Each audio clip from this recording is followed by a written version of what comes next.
Hi, everyone. It's great to see everyone out here. It's really important to be out here. My name is Rajiv. I'm the former president of the Graduate Teaching Fellows Federation, AFT Local 3544, which represents 1,300 graduate employees at UO. I want to start by acknowledging my Palestinian friends who shaped my understanding of their struggle for self-determination and the art, culture, and beauty that they've shared with all of us. On the apartheid wall that separates the Palestinian West Bank from Israel, a wall that serves to segregate and take land, there's a mural that shows two eyes looking out from a sprawling kufiya, and to the left of the mural it says, "To exist is to resist." The Palestinian people, despite experiencing violent dispossession and displacement, having their homes demolished and sealed off, having their land confiscated and olive trees uprooted, despite being imprisoned and tortured and enduring targeted killings and unceasing bombardment, show the world every day what it means to exist and to resist. Every imaginable word has been used to describe the subjugation meted out to Palestinians through a settler colonial project that ranges from total control and domination to outright elimination and erasure. During the current Israeli onslaught, former Israeli settlers of Gaza and IDF soldiers have said that they want to, quote, make Palestinians understand who owns the place, unquote. Israeli officials and civilians have a long-standing practice of denying the Palestinian people even exist, going so far as saying that they are an invented people. Prime Minister Benjamin Netanyahu held up a map of the new Middle East at the UN last September that showed the land between the Jordan River and the Mediterranean Sea as Israel without any mention of Palestinian land. This is a natural extension of the violent colonization underpinning the state of Israel that has involved a campaign of systematic erasure by destroying culturally and socially significant sites, changing the names of towns and villages, remaking landscapes, and going so far as restricting traditional foraging practices. But in the words of Palestinian UN Representative Nada Abu Tarbush, Palestinians are a people who refuse to disappear. Tarbush said to Israel that nuclear threats and your bombs and your tanks and your bulldozers will never break the Palestinian people's will to be free and to live in the dignity and peace in which all people are entitled. She also said something that often gets missed. She said, quote, Palestine has always been multiracial, multi-ethnic, multi-religious, and people of Jewish faith have lived in historic Palestine as Palestinians for centuries, and we consider them to be our brothers and our sisters. When we chant, from the river to the sea, Palestine will be free, we are recognizing the legitimate Palestinian aspiration to restore access to their historic lands and to restore a reality that existed before colonization, where Palestinian and Jewish people lived side by side. It is a call for common humanity against hatred, sectarianism, division, and essentialized identity.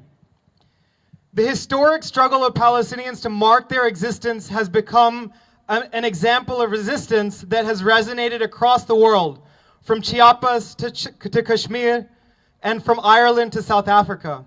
Artists from Mexico connected to the Zapatista movement, which fought for land rights and autonomy among indigenous Mayan people, made the to exist is to resist mural in the West Bank.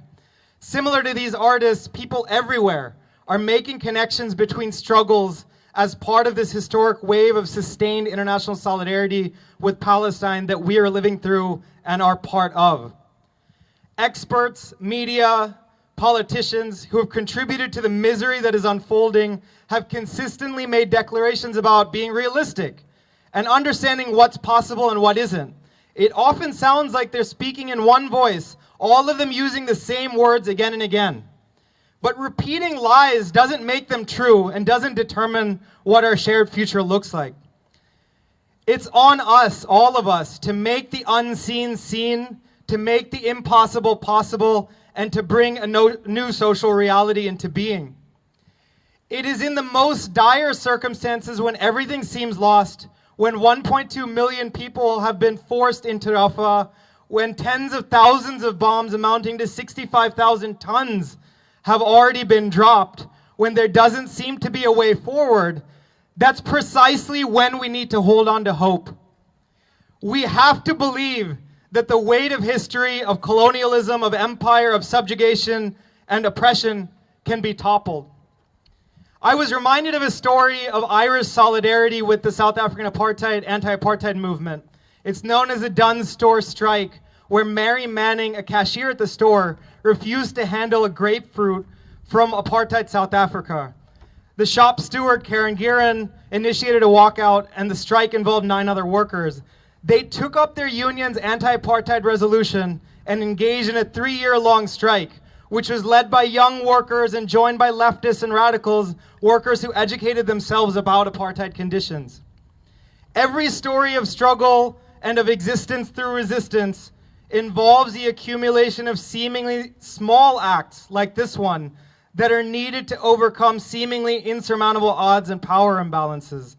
So with that, let's commit to focusing on what's in front of us, guided by the goal of building a viable divestment campaign that identifies and targets all of the ways that the University of Oregon, the city of Eugene, the state of Oregon, and the organization and institutions around us are linked to Israel's apartheid regime. And I'll just end with a short poem. It's by Fez, Ahmed Fez, who is a Palestinian poet. And he wrote this. This is just an excerpt. I just wanted to share this. We shall witness. It is certain that we too shall witness the day that has been promised, of which has been written on the slate of eternity, when the enormous mountains of tyranny blow away like cotton. Under our feet, the feet of the oppressed, when the earth will pulsate deafeningly, and on the heads of our rulers, when lightning will strike. Free, free Palestine.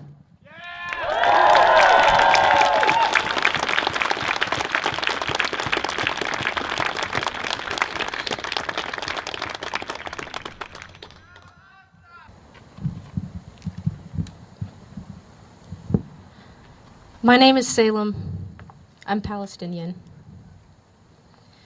Within this movement, I have been questioned on many occasions how to get involved, what can be done, how to become more active in the movement of Palestinian liberation. To these questions and to those who ask for guidance in how to perform acts of solidarity and protest, I must first refer to a quote from Noam Chomsky. How then does one become an activist? The easy answer would be to say that we do not become activists, we simply forget that we are. We are all born with compassion, generosity, and love for others inside us. We are all moved by injustice and discrimination. We are all inside concerned human beings. We all want to give more than to receive. We all want to live in a world where solidarity and companionship are more important values than individualism and selfishness. We all want to share beautiful things, experience joy, laughter, love, and experiment together, end quote. Compassion and love for others is extremely important to possess and to nurture. That being said, if asked how one can become involved and engaged in this movement, it is more than just compassion that is needed, but an understanding of the situation. The gross violations of human rights, the history of settler colonialism, not just in Palestine, and the continuous campaign of degradation and destruction of the land and the people. The effects and impact of colonial occupation in Palestine is not too complex to educate oneself on. There are many sources of media that give simple to more advanced explanations on the harmful implications in the historical layout of Israel's occupation. Although the media we consume on a daily basis, such as national news, may be difficult to manage in the current state of censorship, but the knowledge exists and it's out there for us to obtain. You might just have to dig a little deeper, a little extra effort. Not too much work to read an extra article, a book or two. Not as difficult as having no clean drinking water or electricity, such as the current conditions in Gaza. After gathering knowledge and educating yourself, what more can be done to combat these atrocities? is through making an impact in collective change. We must address the systemic flaws that permit the siege of violence to continue.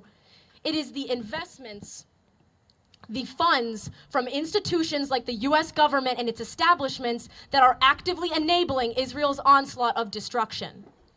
Through addressing the network of financial connections between the US and Israel, we can begin to dismantle the very system of apartheid itself, with removing its economic and relational support system. But let's bring it back to where we are at this moment here at the University of Oregon. Allow me to ask you this. Are we, as students of the university, expected to ignore public displays of cruelty and mass genocide against an entire population of people? Is the student body, including its international student population, meant to disregard any crises or instances that exist outside the United States? Get some Starbucks coffee and some Sabra hummus on campus, send a few bucks to the Israeli military? Sabra, in case you're unaware, is owned by the Strauss Group. The Strauss Group provides financial support and supplies to the Golani and Javadi brigades of the Israeli military, which were found by the United Nations to be in stark violation of human rights and international law. So, is the university in favor of replacing Sabra hummus with an alternative brand of hummus? Or are they more willing to continue their endorsement in offenders of international law and perpetrators of death and destruction? What's easier? As an establishment whose primary role it is to educate their students, what awareness has the University of Oregon projected in response to the ongoing genocide? Have they invested in resources that support students through education and a structure that prioritizes safety and empowerment on campus? Or have they instead been investing in companies intent on furthering the destruction of indigenous territory, replacing Palestinian land with rubble, factories, and settlements? If you're unaware, over 1.9 million individuals have been displaced, made refugees, and over 29,000 have been killed. And that is not including those that we have lost under the rubble and in the action. Netanyahu is forcibly pushing out 1.3 million Gazans from Rafah with nonstop bombing. His aim is to push them into Egypt. His goal is Nakba. Which is why we are here acting in firm opposition. The boycott movement, our divestments, are entirely crucial to dismantling the systemic oppression enforced on Palestinians. If you support and invest in companies that contribute financially to the mobilization of Israel and their violations of international law and their intent on committing genocide, then you are advertently validating the horrific crimes against humanity committed by Israel in an attempt to extinguish, as Netanyahu addressed, all Palestinian lives.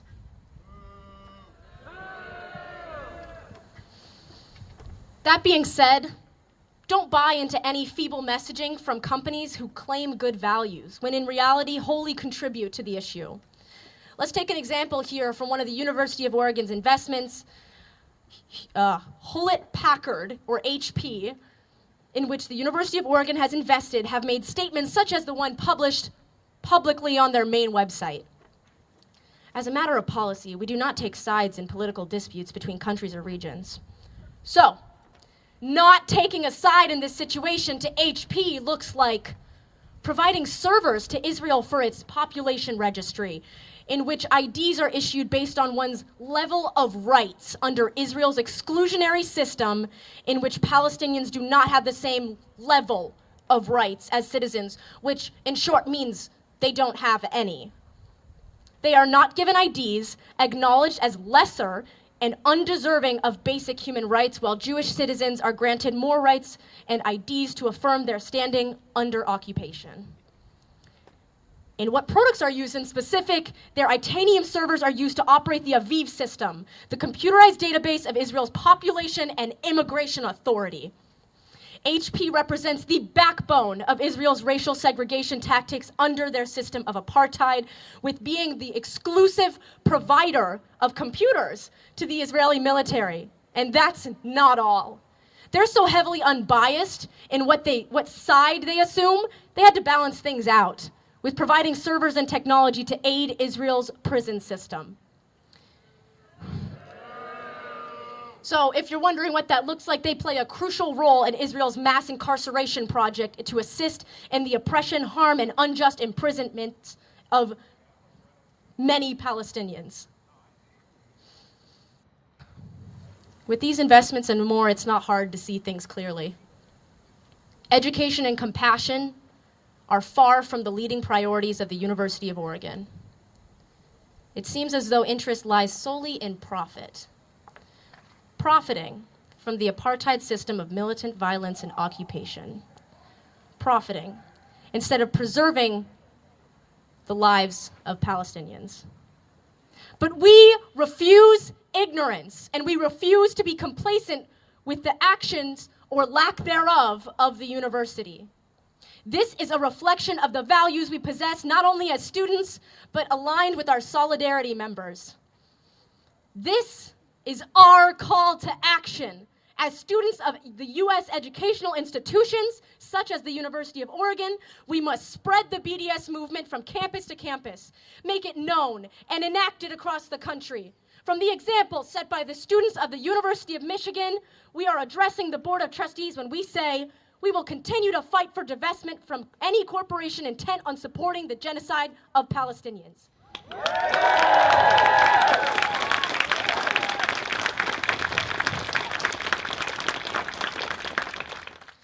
To them I say, shame on the companies who project funds to the apartheid operative of Israel. Shame! Shame! If you still question the sheer power of this campaign, we are already seeing an impact, with Starbucks share price facing a sharp decline since mid-November, falling by over 9%, which resulted in a decline of nearly $12 billion in market capitalization. If you think divestment doesn't work, take a second look at the facts. The executives and CEOs of these companies are taking notice. Perspectives and ideals are changing, whether it be through the influence of divestment or the pure shame of being involved. Palestinian liberation is the liberation of us all. As we continue to adapt and put pressure on this operative, we will make it known. We will not sit by and watch as the U.S. government contributes funds and supports the crime of genocide. We demand an end to this violent siege, with dismantling the operation of financial support to the Israeli government. We will tear down the system of oppression in the process. Through each action, each effort, each concentration we take, we make more progress each day. With collective action and the will of the people against the agenda of violence and destruction brings the termination of the apartheid system and an end to occupation.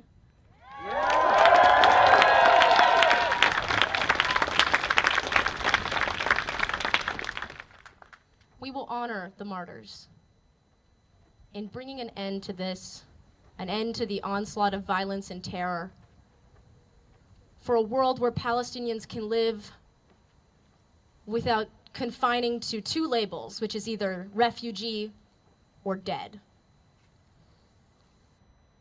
For those we lost during the Nakba to the present day, we honor them. We will never forget them. For them, we resist. Liberation is in our future.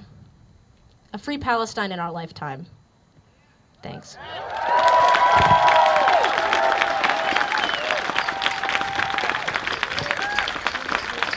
Oh, okay.